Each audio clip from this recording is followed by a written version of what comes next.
नमस्कार दोस्तों, graph traversing में आज हम दो प्रॉब्लम सॉल्व करेंगे।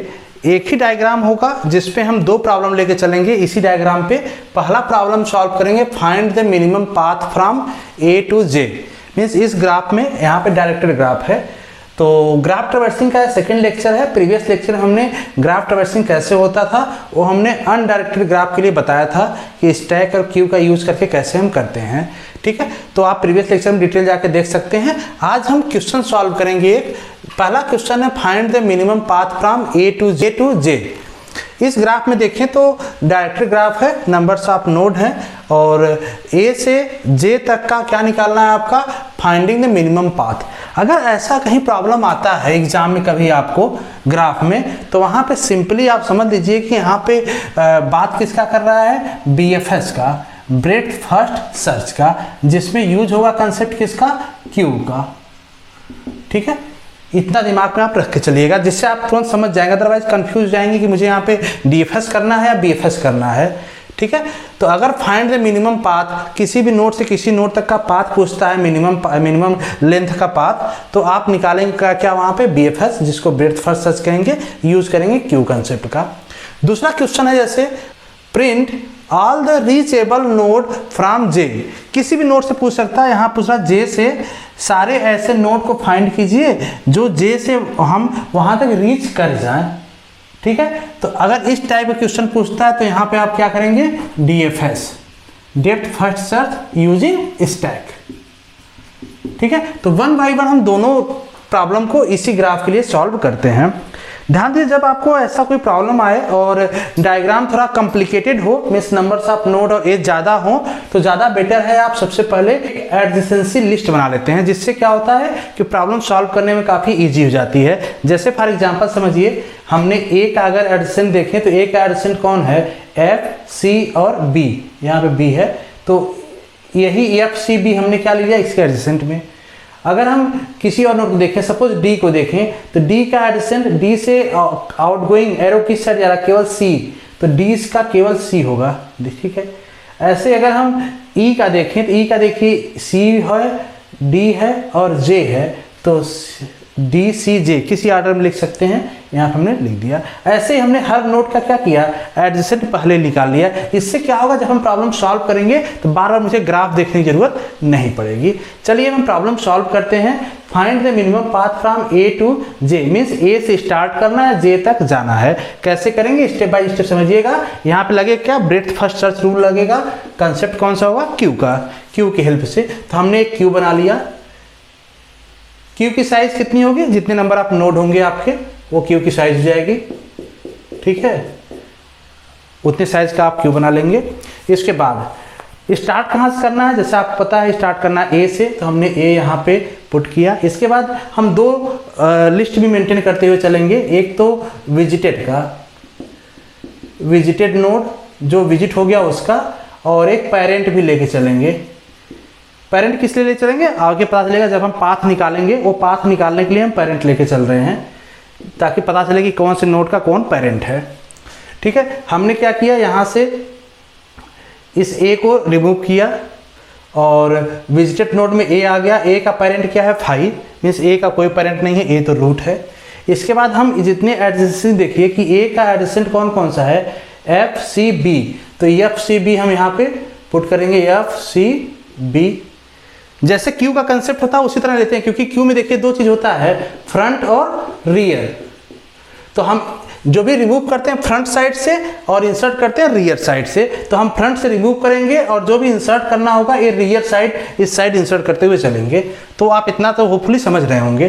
ठीक है, इसके बाद फिर से देखिए अब क्या है, ए का एडजेसेंट यहाँ पे एंट्री हो गया, ए आ गया। अब यहाँ पे फिर से हम जब फ्रंट से रिमूव करेंगे, फ्रंट तो इसी को शो करेगा ना, तो यहाँ पर आ जाएगा F का विजिट हो गया, F का पेरेंट कौन सा है, A। ठीक है, और F को फिर से जब हम एक्सप्लोर करें, देखिए X को एक्सप्लोर करने पे इसका एडजेसेंट क्या क्या आ रहा है, D है, और कहीं पे जा रहा है और कहीं नहीं जा रहा, तो D आ जाएगा यहाँ पे।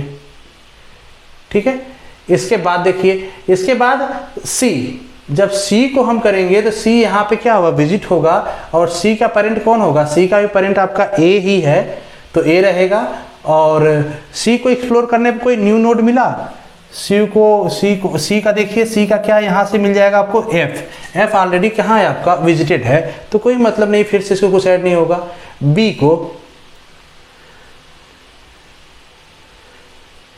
को एक्सप्लोर करते हैं। जब बी को एक्सप्लोर करेंगे देखिए, तो बी यहाँ से हम फ्रंट साइड से रिमूव किए, बी को विजिट किए, और बी का पेरेंट क्या है, एलिमेंट ए, ठीक है। और बी को एक्सप्लोर करने के बाद देखिए कोई न्यू नोड मिला, बी का क्या है, सी और जी, सी ऑलरेडी विजिट कर चुका है, नया नोड मिला जी हमने यहाँ पे इंसर्ट कर दिया, ठीक है। इसके बाद डी को हमने यहाँ विजिट किया, डी का पेरेंट कौन है, देखिए डी का पेरेंट एफ है, तो इसका पेरेंट हम यहाँ लिखते चलेंगे, नहीं डी का पेरेंट, हाँ डी का पेरेंट एफ है, तो यहाँ पे हम पेरेंट भी लिखते चलेंगे साथ में उसका।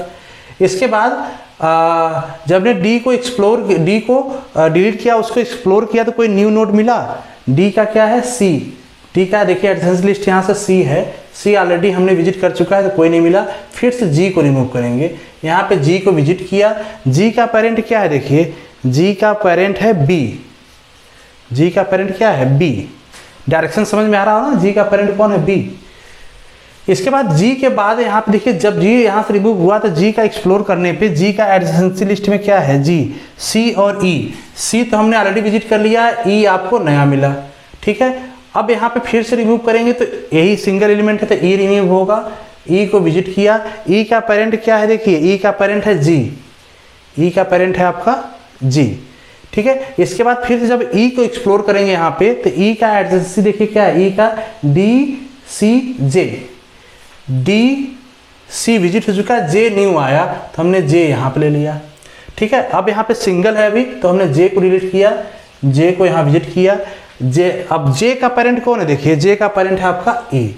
अब देखिए आपको फाइंड क्या करना था, ए से लेके जे तक फाइंड आउट करना था, जे हम पहुंच गए हैं, जे पहुंच गए तो यहीं पे स्टॉप कर जाएंगे, इसके बाद हम आगे नहीं जाएंगे, क्योंकि मुझे पाथ कहाँ तक लेना था, जे तक ही पाथ लेना था। अब हम यहाँ से पाथ बनाइए, कौन सा पाथ होगा जो मिनिमम पाथ वैल्यू के साथ होगा, मिनिमम पाथ वैल्यू के साथ देखिए क्या होगा, जे से यहाँ स्टार्ट कीजिए, जे का पेरेंट कौन था, देखिए जी का पेरेंट है ई का पेरेंट कौन है, जी का पेरेंट कौन है, बी, और बी का पेरेंट कौन है, देखिए बी का पेरेंट है ए, ठीक है। बस ए आपका रूट है, तो ये पाथ मिल गया, मीन्स ए से B, B to G, G to E, E to J, यही क्या होगा, मिनिमम पाथ होगा, कहाँ से कहाँ तक, ए से लेके जे तक पहुंचने का इस डायरेक्टेड ग्राफ में, ठीक है। तो होप सो कंसेप्ट क्लियर हो चुका होगा आपका। कोई डाउट हो तो कमेंट बॉक्स में तो आप पूछ ही सकते हैं क्वेश्चन हमसे, तो ये आपका आंसर आ जाएगा, ठीक है। तो सेकंड क्वेश्चन आप देखते हैं, print the all reachable node from जे। इसी ग्राफ में देखेंगे, अब किसका यूज करेंगे इस केस में, जब हमको किसी नोड से रीचेबल फाइंड आउट करना होता तो हम निकालते हैं डेप्थ फर्स्ट सर्च, तो वहां पे यूज क्या होगा कंसेप्ट, इस टाइप का। तो चलिए इसको भी सॉल्व करके देखते हैं कैसे आएगा। अगर इसको हम सॉल्व करेंगे तो स्टैक का कंसेप्ट यूज होगा, हमने एक स्टैक बना लिया, ठीक है। और सबसे पहले स्टार्ट कहाँ से करेंगे, देखिए यहाँ पे दे रखा है कि रीचेबल नोड फ्रॉम जे, जे से स्टार्ट करना है, तो जे हम सबसे पहले यहाँ पे इंसर्ट करेंगे। जे हमने किया, यहाँ पे हम लिखते चलेंगे इसका विजिटेड नोड, कौन कौन सा नोड विजिट कर रहा है। तो सबसे पहले हम जे को यहाँ से स्टैक में लिखे, इसके बाद यहाँ पॉप करेंगे में यहाँ डिलीट होगा, जे आ जाएगा विजिटेड में, यहाँ हो जाएगा एम्प्टी, ठीक है। इसके बाद अब जे का एडजेसेंसी देखिए कौन कौन सा है, डी और के, तो यहाँ पर हम लिख सकते हैं डी, पहले हमने डी ले लिया, के ले लिया। अभी इंसर्ट करने का ऑर्डर कुछ भी हो सकता है, आप के पहले कर सकते हैं, डी बाद में भी कर सकते हैं, उससे कोई इशू नहीं है, ठीक है। अब देखिए टॉप ऑफ स्टैक क्या है, के को हमने रिमूव किया, के को हमने विजिट किया। अब के का देखिए एडजेसेंसी क्या है, सी, ई और जी, तो ई और जी अभी न्यू नोड है, तो हमने ई लिया और जी लिया, ठीक है। इसके बाद देखिए अब टॉप ऑफ स्टैक क्या है, जी हमने रिमूव किया, जी हमने विजिटेड नोड में लिया, जी का यहाँ से डिलीट हुआ, देखिए जी का एडजेसेंसी क्या है, सी और ई तो हो चुका है, सी न्यू मिला, देखिए किसका मैंने जी का देख रहा था, जी का क्या है, सी और ई, तो ई तो यहाँ पे ऑलरेडी था, सी यहाँ पे न्यू आया, सी ले लिया। अब टॉप ऑफ स्टैक क्या है, सी, हमने सी विजिट किया, सी डिलीट किया यहाँ से। अब देखिए सी का एडजेंसी क्या है, एफ, एफ क्या न्यू नोड है, हाँ एफ इंसर्ट हो जाएगा यहाँ पे, पुश हो जाएगा एफ। फिर से टॉप ऑफ स्टैक एफ ही है, तो एफ हमने रिमूव किया, विजिट किया, ठीक है। और एफ का एडजेंसी क्या है, डी, एफ का एडजेंसी क्या है, डी, और डी ऑलरेडी यहाँ है, ध्यान दीजिए एफ का एडजेंसी क्या है, डी, और डी ऑलरेडी यहाँ है, मतलब कुछ भी यहाँ पे इंसर्ट नहीं होगा।